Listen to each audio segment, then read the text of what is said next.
Radio Publique Africaine.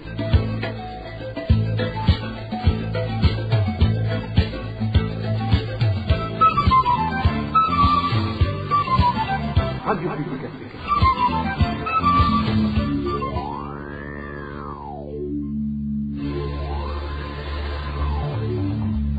C'est le moment de suivre le journal parlé en français. À la présentation, Inès Gakiza.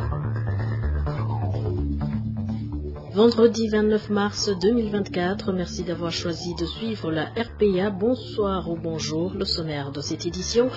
Des voix continuent à s'élever pour plaider pour les réfugiés burundais se trouvant dans la sous-région. Au début de cette édition, vous suivrez l'appel du rapporteur spécial de l'ONU sur la situation des droits de l'homme au Burundi et du président de la coalition burundaise des défenseurs des droits de l'homme vivant dans les camps des réfugiés.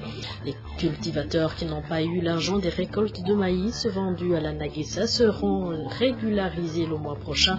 Le budget prévu n'a pas été suffisant, a dit le porte-parole du ministère de l'Agriculture.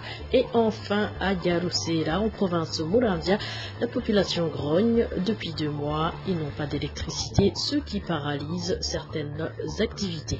À toutes et à tous, bienvenue.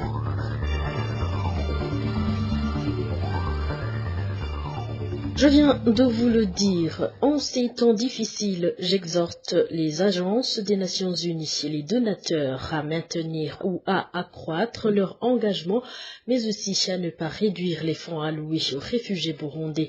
C'est l'une des déclarations prononcées par Fortuné Zongo, rapporteur spécial de l'ONU sur la situation des droits de l'homme au Burundi, qui vient de mener une visite au Rwanda.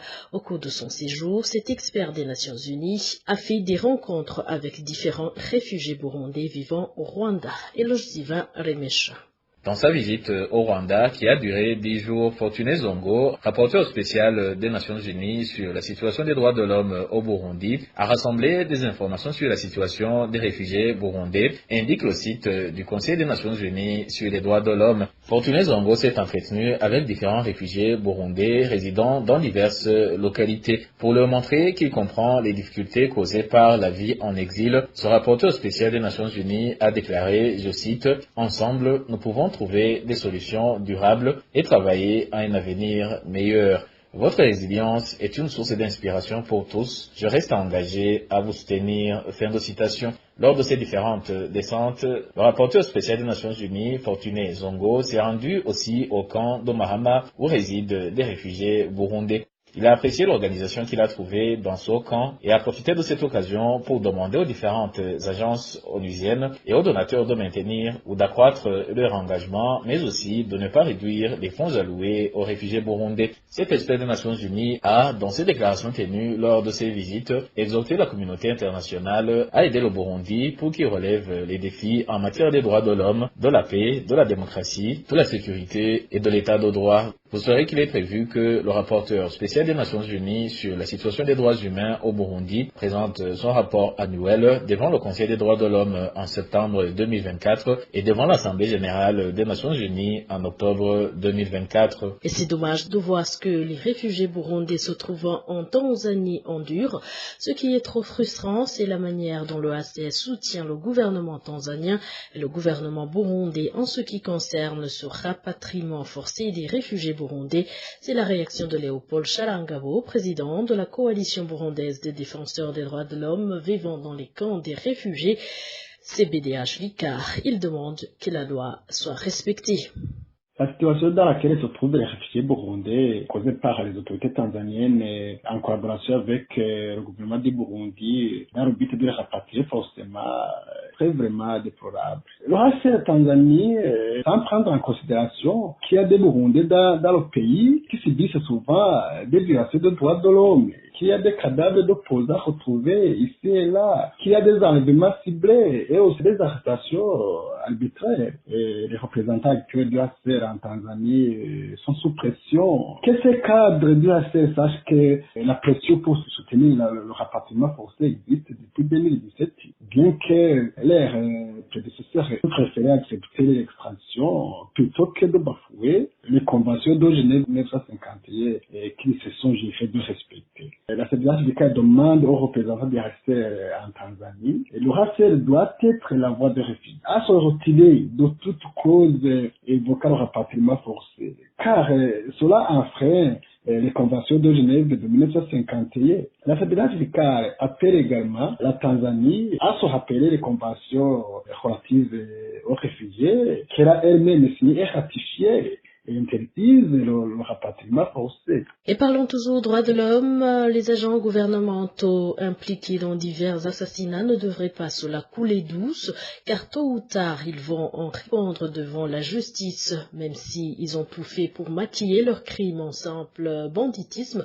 Propos de maître Gustave Niyonzima, cet homme de droit fait également savoir que certains dossiers relatifs aux disparitions forcées et aux meurtres ciblés sont en train d'être confectionnés pour être transmis aux juridictions compétentes, vu que ces crimes relèvent des crimes contre l'humanité. Suivez maître Gustave Niyonzima. Il s'observe durant ces derniers mois des crimes contre l'humanité liés aux divers cas de disparition forcée et des assassinats ciblés envers certains opposants politiques et supposés.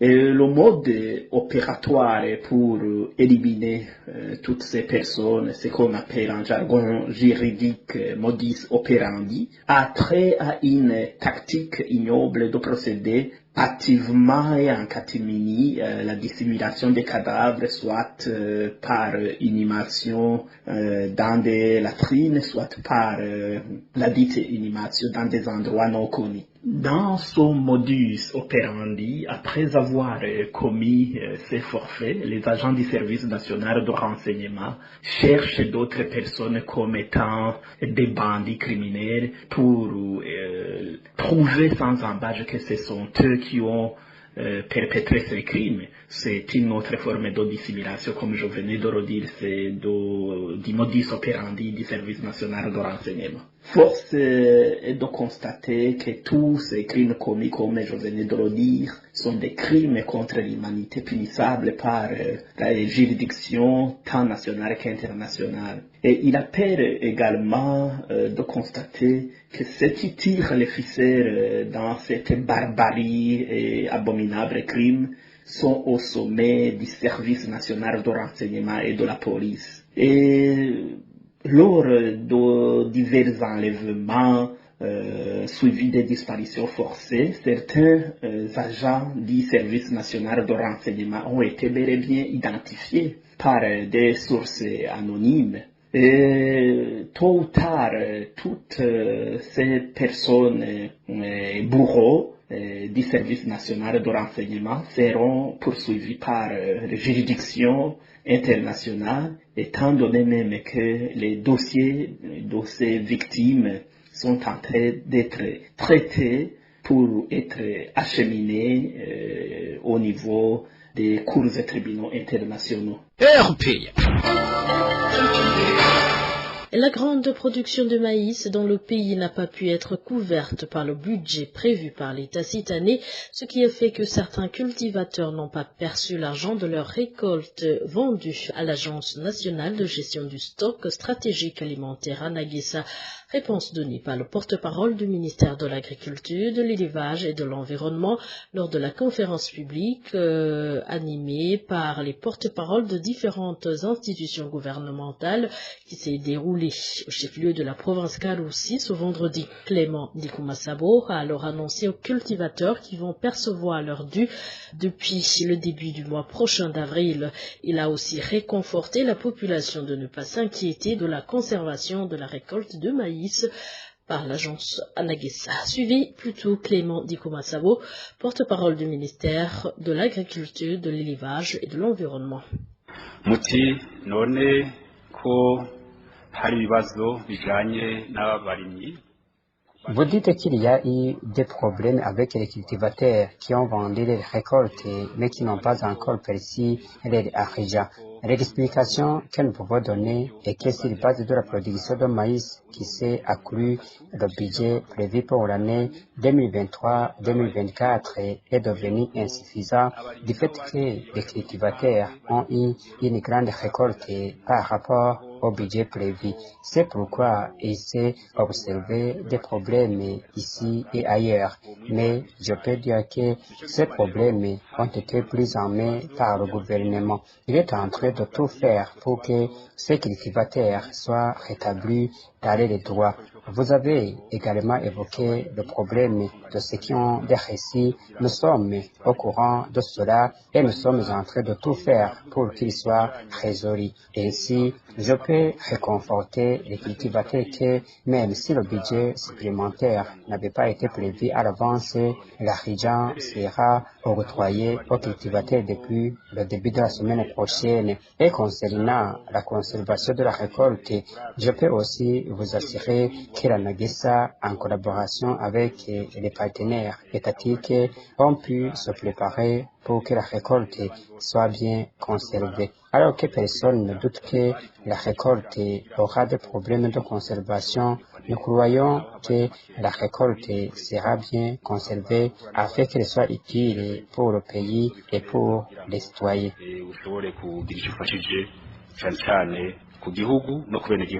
Clément Dikouma-Sabo a également appelé à l'arrêt des spéculations faites par certains commerçants qui ne respectent pas le prix d'achat officiel de la récolte de maïs et les cultivateurs de ne pas se laisser berner par ces commerçants qui veulent acheter leur récolte à un prix très bas. Une autre chose que nous voulons dire, c'est en effet le problème que nous avons observé dans certains endroits où il y a des commerçants qui amassent la récolte pour qu'ils puissent la vendre à la Nagesa. Nous voulons faire un clin d'œil à ces commerçants d'arrêter ce comportement d'amasser la récolte en donnant aux cultivateurs très peu d'argent qui ne correspond pas au prix fixé par l'État. Les commerçants qui veulent acheter du maïs qui respectent le prix officiel, ceux qui ne le peuvent pas, qu'ils soient disqualifiés. Je saisis aussi cette occasion de conseiller aux cultivateurs de faire attention pour qu'ils ne soient pas trompés par les commerçants qui veulent acheter les récoltes de maïs à un prix non fixé par l'État. Et début du partenariat avec la société sucrière de Mosso, Sosumo et Sarai Group, ayant son siège à Kampala, en Ouganda, à partir du 18 avril cette année. L'annonce a été faite au cours de la même conférence publique des porte-paroles. Selon Onésime Niukuli, porte-parole du ministère du Commerce, ce partenariat permettra à la Sosumo de produire une grande quantité de sucre, quitte à en avoir assez pour l'exportation.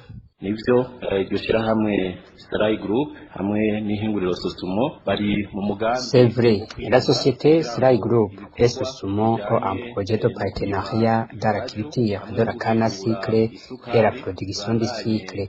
La multiplication et l'amélioration des travaux permettront d'avoir une grande production de sucre. La Sosumo pourra donc avoir le sucre en quantité qui puisse satisfaire la demande locale et en avoir pour l'exportation. Ceci passe sur l'entier compte des plantations de la canne à sucre de la Sosumo et le projet d'extension des plantations. Il est évident que l'on pourra avoir une assez suffisante production.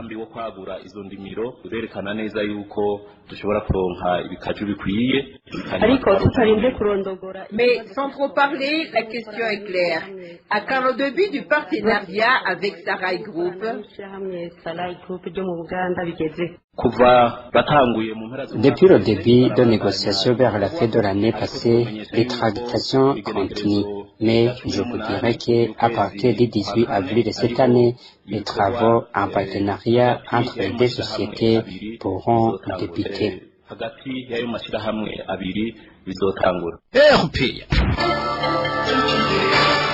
C'est toujours le journal de la RPA. Les habitants de la zone Garoussé, la commune et province de Muramvia, sont en difficulté après avoir passé 2 mois sans électricité.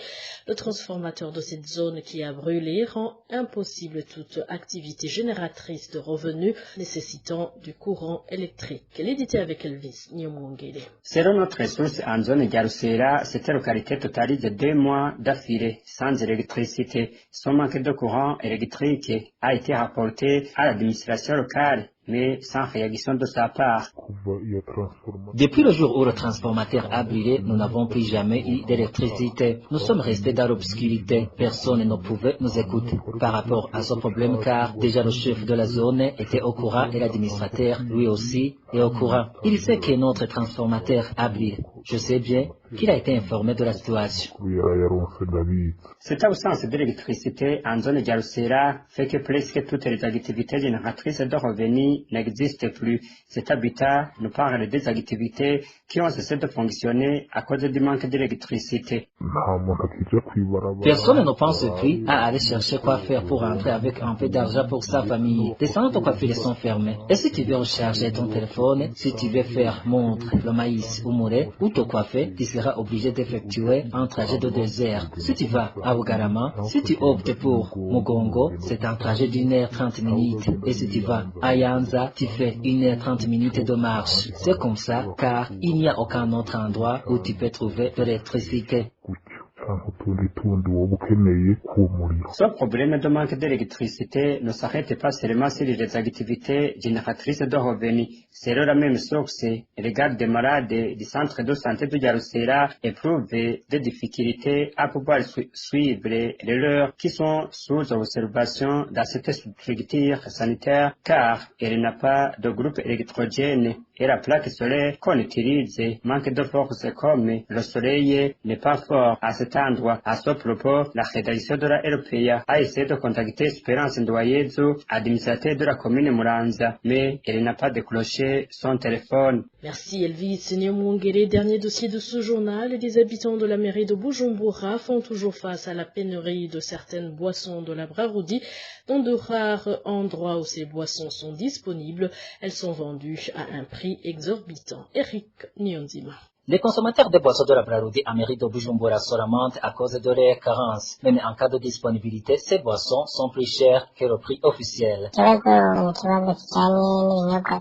Concernant le problème lié aux boissons de la Brarudi, les grognes sont signalés chez les consommateurs de ces boissons car le petit Amstel de 50 centilitres coûte 3000 francs dans certains endroits alors que son prix officiel est 2500 et 2600 francs. La petite bière Primus coûte actuellement 2000 francs alors que le prix officiel c'est 1700 francs. Tout cela est lié à la carence de ces boissons. Quand les consommateurs demandent aux commerçants de ces boissons pourquoi ils augmentent les prix, ils les répondent qu'ils trouvent difficilement ces boissons et sur le plus de détails. Et parfois on exige à ces commerçants d'acheter différents types de boissons Brarudi pour qu'ils soient servis. Quand tu demandes aux commerçants pourquoi ils haussent le prix de ces boissons à ce point, ils me répondent qu'ils trouvent difficilement ces boissons et qu'ils n'obtiennent plus de bénéfices sur la bouteille et que seul le dépôt trouve ce bénéfice. En plus de cela, pour le moment, seul l'Amstel Bock de 33 centilitres est plus disponible que les autres boissons. Ainsi, quand les commerçants se rendent au dépôt pour s'approvisionner en boissons de la Brarudi, ils sont obligés d'acheter l'Amstel Bock et l'Amstel Royal pour qu'on leur serve le Primus. Pourtant, l'Amstel Bock et le Royal ne sont pas consommés au même niveau que le Primus, qui est souvent demandé par les clients. Les consommateurs demandent à la Brarudi de réduire la fabrication d'Amstel Bock et augmenter le Primus et l'Amstel de 65 centilitres.